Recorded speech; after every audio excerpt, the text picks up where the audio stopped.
morning, everybody. Happy Monday. Hope you have had a wonderful weekend and a great Father's Day yesterday.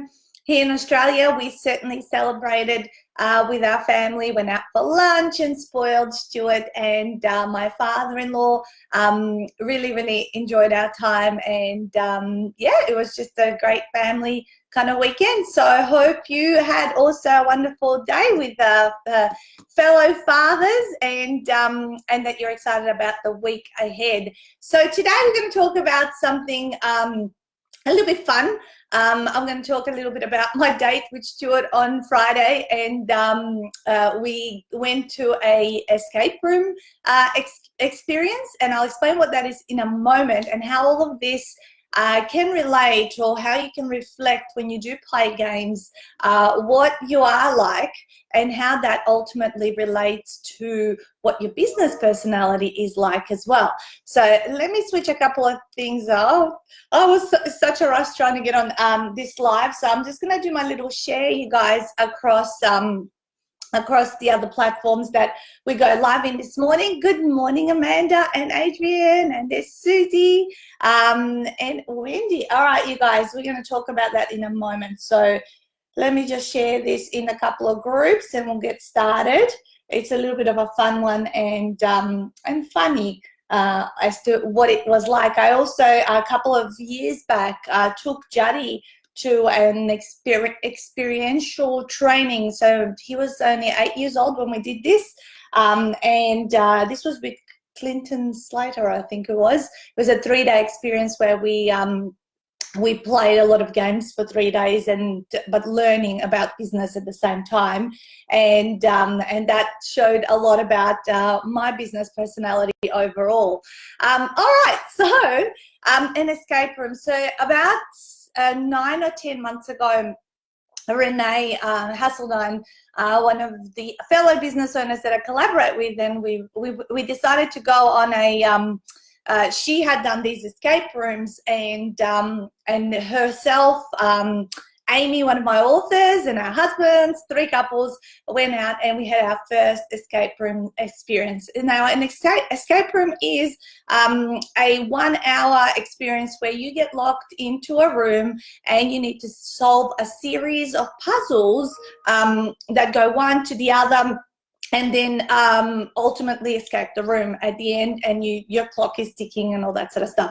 So having 6 adults there, and obviously having some that have played the game before, we were, that first experience, able to escape out of the room just with like 30 seconds to go. You're not locked in by any chance, but it makes you think in many different ways, and obviously having more adults who have different problem solving skills and strengths and weaknesses or whatever makes it a lot easier. And certainly recommended that more than or definitely you can't go one person, minimum 2, and then obviously up to 6 or 8 people can go into that one room. And then about 2 months ago, I ended up wanting to go again, just to do it once more, and decided to take Mum, and at the same time I thought, oh, Mum hasn't done this, so Stuart's very good at puzzles and all that, how can I get everyone there? So we actually took the whole family and all the kids, so we paid for the adults and the kids got to go for free, because the kids actually watched this on YouTube, and they like couldn't wait to go, and actually they did all right, the older 2, not the younger one, and we had a bit of a fun experience. And then on Friday night, it was going to be just myself and Stuart. We went out for a nice dinner date. Mum was looking after the kids at home, and I said, what do you want to do after? Do you want to do like a movie? There was nothing at the movies, and so we decided, I said, why don't we go to an escape room? Like, it's minimum 2 people. I'm sure we're smart enough to be able to solve some puzzles and all that kind of stuff. And so we decided that we'd do dinner in an escape room. And so we went to Toorak Road here in Melbourne, and it was a hero's end game, like superheroes kind of thing that we did. So what I wanted to sort of kind of explain to you the background of what all of that is, so that then when I start explaining what was happening throughout this experience, I want to relate it then back to business, because the same experience I had 3 years back with that 3-day gaming-like training with my son also revealed a lot of things about my business personality, strengths, weaknesses, all that sort of stuff. Just to give you an example, you know, I operated in the experience 3 years ago. The couple of aha moments that I got was we were given to create this pyramid and some tools to do it with, and partnered up with one other person. And my team was the first one who completed the pyramid. Then the next one, then we were meant to make a bigger one, and then I was also getting the first to complete, but obviously it wasn't as flashy as some of the other people who were doing some really whiz-bang ones. And all of that had to do about, you know, how I like to get things done fast, be there on the market first, all that kind of stuff. And when I started to think about my personality in my own business, I don't worry about perfectionism. I want to complete something and move on to the next step, and then I'll get better from there, because my second pyramid was better from there. It kind of related back, oh, okay, this is exactly what I do in my life and my business. The other thing that I also discovered about myself is one of the games where I absolutely cracked it. I could not understand a thing that was going on with this game, and I absolutely went into a complete shutdown. Like I said, I just don't get it, and I cracked it, and I just just gave up basically. And then I was thinking, you know, what does this mean and how does this relate to my life? Now, going back to the escape room.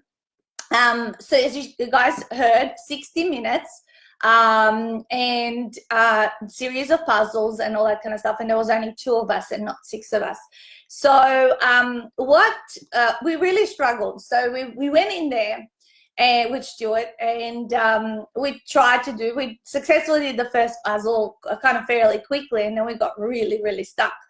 And I was like, oh my gosh, you know, time was ticking away. There was like 25, 30 minutes went by. Well, like we had only like solved 1.5 what I thought puzzles, and we knew there were probably going to be 12 or 15 different ones. And I kept saying, he put me in charge of the walkie-talkie, because you can actually ring through and ask for help and hints. They don't give you actual answers, but they give you hints to help you keep moving through. And when I tried for about 15 minutes, I said to him, come on, let's ask for help. Let's get a hint. I go, I want to solve all the puzzles. I said, I don't want to sit here and stuck in like, you know, inaction and all that sort of stuff. I want to move on to the next thing. I'm sure we've got a lot more to do in here. And he said, no, you ask for help. You know, you go and get on the walkie-talkie. So what this taught me, because we reflected probably for about the whole drive home. So it was about a 45, 50-minute drive home. And actually on my phone, I've got all the notes, all of our reflections of how our personalities came out on the night. So I reflected upon that, and I thought, wow, okay, so what did that mean? Well, in my life, in my business, and you can make it mean whatever it can mean for you. This is where you have to observe how you play certain games when you play them, something that's obviously unfamiliar and brand new. But I often will try to attempt a problem. I will try and I'll persist for a little while, but I don't tend to get stuck in like, you know, I'm just stuck. I actually always will go on Google, will figure out how to solve it. Like just the other week, Viv and I had issues with our devices, like our phone wasn't linking between one another. Her laptop completely died. This other desktop that's on this other side was really, really slow. And after doing a few attempts of trying to fix it myself, I said, come on, Viv, there's Apple support. Let's ring them. You know, and literally I did spend a long time with Apple support, but by that Monday, I had it all whiz-bang, almost like brand new revived devices all working like they should. So how quickly do you ask for help? How, do you sit on it and think, I can solve this myself? This was Stuart's strategy. Stuart's was, I can solve this myself. I should be smart enough to solve this. I'm not asking for help. I don't want to look stupid, right? That was, and this is what, you know, was going through his head in those moments where you're like, you're feeling really stuck. Whereas for me, it was like, I actually just want to complete this challenge. Now, I know I might need to ask for a few hints, but my strategy is always commitment to completion. And I kind of looked at the clock and I go, yeah, 60 minutes, but they never kick you out of there. So if we take an extra 5 or 10 minutes to solve all the puzzles, the most important thing for me, it was solve everything. And I said, you know, people will reach success at different stages. Some will get there quicker, some will get there sooner. I wasn't there to get a record. I just wanted to solve all the problems, which is all the problems related also when it's within my business. Every day I'm going to have certain challenges, certain problems, certain questions being asked. My goal is to get through them. Now, some days I might finish at 3 o'clock, some days I might finish at 11 o'clock, but I will solve the problems. Another thing was we learned that after we came out of the room, you know, we said, gee, that was so hard. We didn't expect it to be, you know, this hard. And my little self-talk also, when I was being stuck, I wasn't verbalizing. It was like, they must have done something wrong with this room. There's something wrong with this room. Like, you know, they made it way too hard. What human being can solve this? So, you know, I was playing a little bit of a victimhood mentality of, you know, and when sometimes things get too hard, we can feel like sort of down on ourselves. But I just was kind of thinking it, but then self-coaching myself through it. Just try something different. Just go away from this problem and go to another problem, and then come back to it later. So what we also learned is that this particular escape room was actually more like a web-like of solutions. It wasn't a linear way of solving. So some escape rooms that we had experienced in the past were linear-like. So you solve one problem, then it leads you to the next one, and then you solve it and you lead it. Whereas this one, it's like you could be solving 7 different ones all at once, which we worked out that actually our preferential way of solving stuff is in kind of an orderly fashion, and the web-like stuff like just really threw us. It threw Stuart a lot more than it did me, but it was just like, yeah, where I'm absolutely, you know, don't know which one I should be touching or dealing with. Missing pieces. Okay, missing pieces. So I'm just reading back on my notes. So when you're stuck, you know, who do you go to? You know, who do you ask for help? So within this game, you know, there were people on the other end of a walkie-talkie that would give us hints, but they act as our coaches and our mentors, right? So they weren't giving us solutions. They weren't giving us the exact answer. They would ask us questions, and that's what I guess coaching is. It's all about asking really cool questions so that the other person can work it out on them by themselves and feel empowered, right? So because if someone just gives you the solution, you kind of go, you just take it, do it, and there's no feeling of achievement or that you've done the work yourself. And they give you a hint, and then your brain starts to tick over and create that you know, the connection and solve a problem. Then you feel that sense of achievement, which is very, very cleverly done.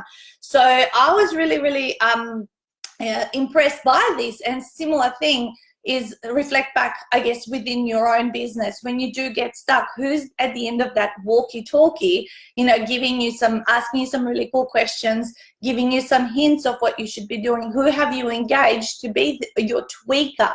I like to call my coaches and mentors and people that I look up to that have traveled the journey before, because these guys who are the people at the end of the walkie-talkie are the ones that know these rooms inside out. They've done it probably a million times themselves. They know what the things are. They're watching you on a video from outside a perspective of what's going on in the room, and therefore they know exactly what to say and when to say it. So think about, who do you have on the other end of a call a friend or call a mentor to assist you on your business journey, and do you call upon them often enough, or do you stay stuck for so long before things get so bad that you finally feel like your back's up against the wall, that you need to ask for help?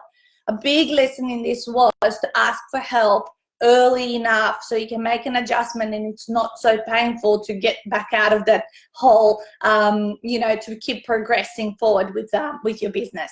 All right, more in a room.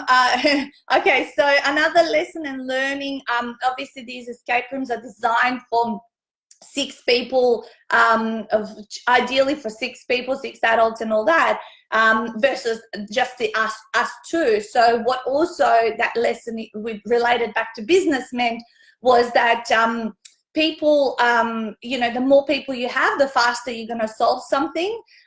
So within a business, if you think you're the only person, you're a solopreneur, and that's how every business probably even begins and slowly grows a team bigger and bigger. But certainly what I've noticed, especially this year in our business, have our Viv on board. We've got my mom, we've got Lindy, we've got Stuart, we've got myself, we've got our people who are helping us around different like Facebook ads and all that kind of stuff. The more people we have, the more brain power and the more masterminding can occur, so we can solve our problems faster, have better ideas, and get to the outcomes, or create the systems that we need to make the business run more efficiently, successfully, and keep evolving to the next stages. That's what we learned from the escape room, that having 2 people in an escape room versus 6 people, obviously was going to be a lot slower. So the question is, are you trying to do it all on your own?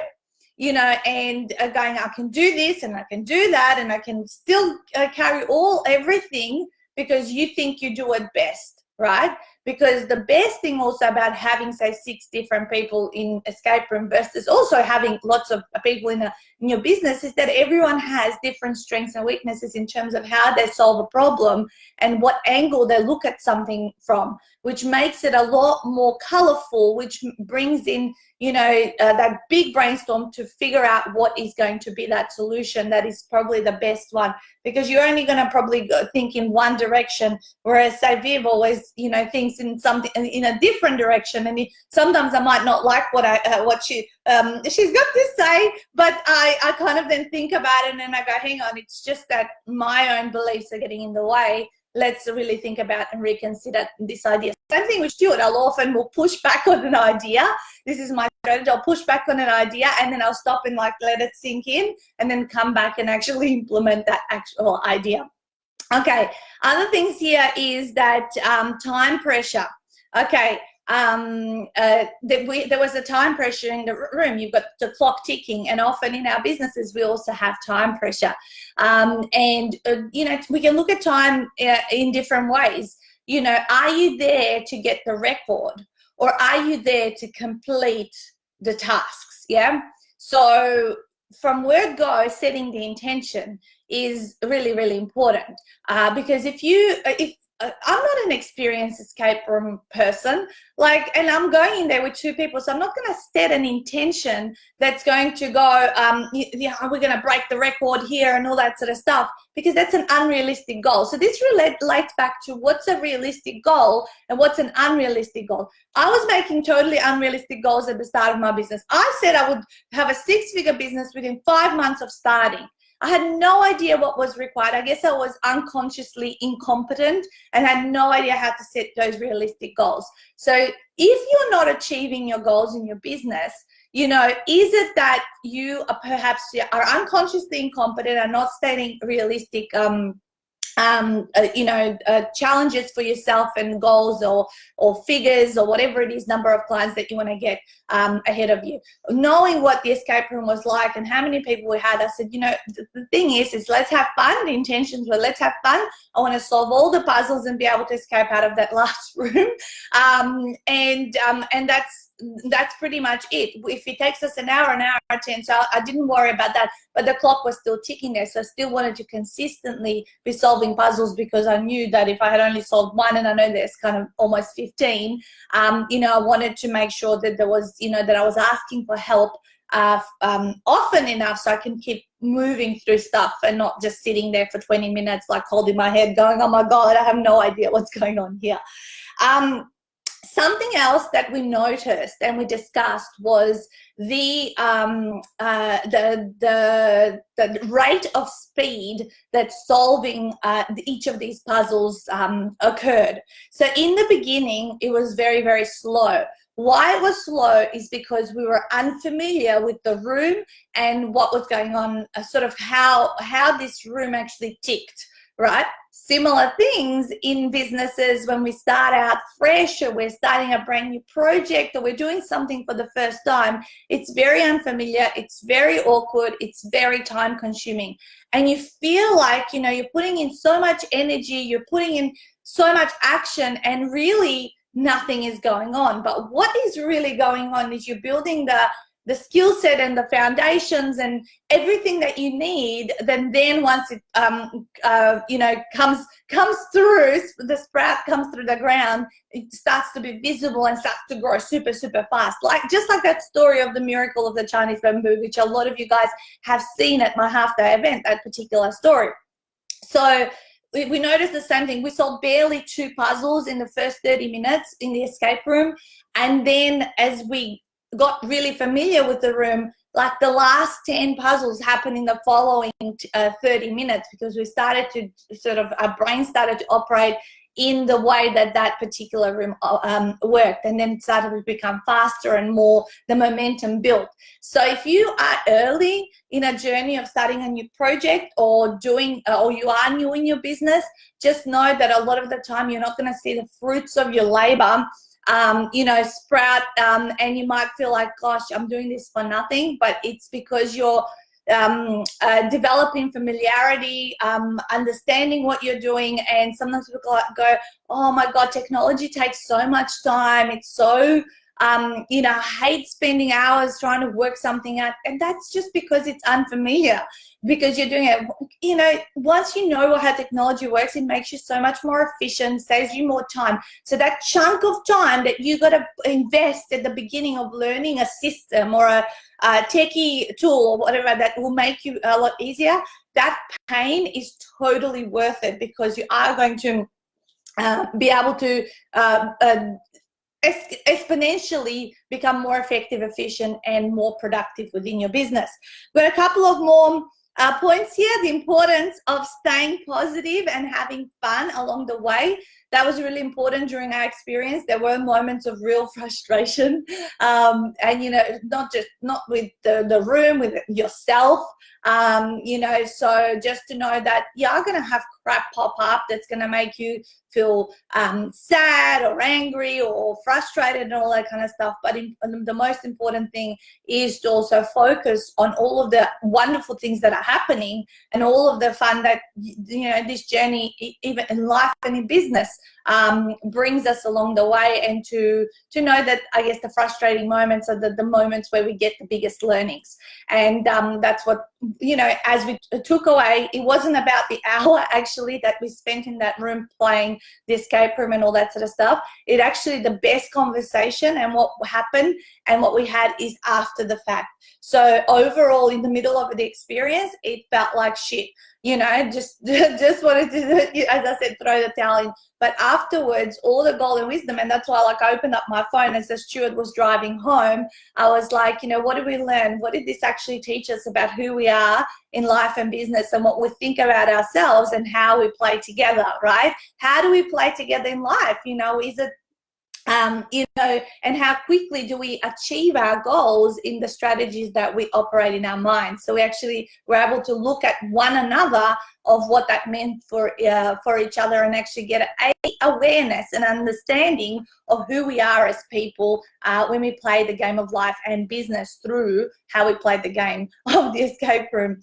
And the last one I have here, my last point here, asking for help. What's it worth? Okay, pride, time, or money. So what will you be? Sometimes when people ask for help, or when they don't actually, is because they either think it's, if I ask for help or hire someone, it's going to cost me a lot of money and I don't have that money, therefore I'm scared to invest because I need to get a few more clients before I hire someone to help me. That's one that we've heard so many times, and it's such a poor strategy, because if you actually ask for help, you're going to get the tips and the hints and coaching that you need to find those clients to get your return on investment.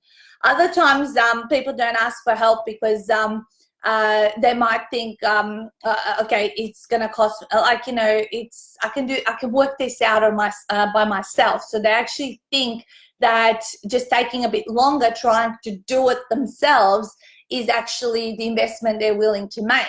But losing all of that time, and we know that time is not a renewable resource, is kind of also a faulty strategy. And the last one is losing pride. So if you ask for help, will I, look stupid? Will I, will other people think that, I don't know what I'm talking about? I'll get found out, that imposter syndrome. So next time you resist asking for help in your business and your life, what does that actually mean? What are you actually trying to save? Are you trying to save yourself pride or face? Are you trying to save yourself money or time? And none of these three, I believe, are good things to be saving if it means you're getting unstuck and solving your problem a lot quicker and getting the results and getting on with life and business. So those were some of our insights from having played the escape room the other night on our date night, and really looking deep within what does this actually mean? Like, obviously something happened tonight that didn't feel good at times, and other times we had the little wins along the way, and left super, still having enjoyed the experience. But as I said, afterwards, the discussion points, and important thing is to stop and reflect. I guess the last thing I'm going to leave you with today is, how do you stop and reflect after a lot of the time? A lot more reflection is needed when shit hits the fan, or things are not going as well, or something frustrating happens, of how you're going to move forward. Usually when everything's amazing, like, you make sure you remember to celebrate when things are amazing, but it's really important to just stop, have a think, spend some thinking time in terms of what did this mean and what does this say about me, and get to know yourself a little bit more. So I do invite you guys to go through with a partner or a group of friends to an escape room experience. They're everywhere. Just Google them on the internet and find one that's nearest you, and have a little bit of fun. It's a really great evening out. Obviously, it's only about an hour and a half with all the check-in periods, and after a sort of checkout and all that kind of stuff. But organize a dinner before or after that, and you have a great night out, and you get to work your brain, which actually, the muscle in our brain needs to be exercised consistently, so that we can stay sharp and focused, and do something, that is a little bit different than just a normal dinner and a date. So I highly encourage you to do it. It's a lot of fun. It's a lot of fun with a group of people, because then you can talk about different things afterwards. But it's also great fun if you go there with a partner and just give it a go, and just then discuss what is it that this says about who we are in life and business. And most importantly, remember to always have fun. So this is my last week at this desk. I'm off to Queensland next Monday, so I won't be on my normal live at 9 a.m. Most likely I might do it a few hours later when I land into Brisbane and settle in over there, and I'll be 12 days up there doing the masterclass. There's the Sales Mastery Masterclass, guys, in Brisbane at Francesca's Mafia Hub on next Tuesday and Wednesday, 10th and 11th of September. If you're interested about more info, ask me, because I actually am not sure if there's any more capacity. I know there's about 70 people on the list, and I know her venue won't fit any more than that. So you're welcome to ask me. Sales Mastery, we're doing next week, our last one for 2010. And then after that is all of the Queensland leg of events the following week. We're doing first time Byron Bay, we're doing Sunshine Coast, Gold Coast and Brisbane, so for that leg of events. So I don't know if your team is in the finals, but go the Bombers this Thursday night in the West Coast. We're excited that the Bombers are back in the finals. That's what we'll be doing. And go and smash out an amazing week in business, because here is spring. I'm so excited. It's springtime, and that it's going to start getting warmer. So have a great week, guys, and smash it out.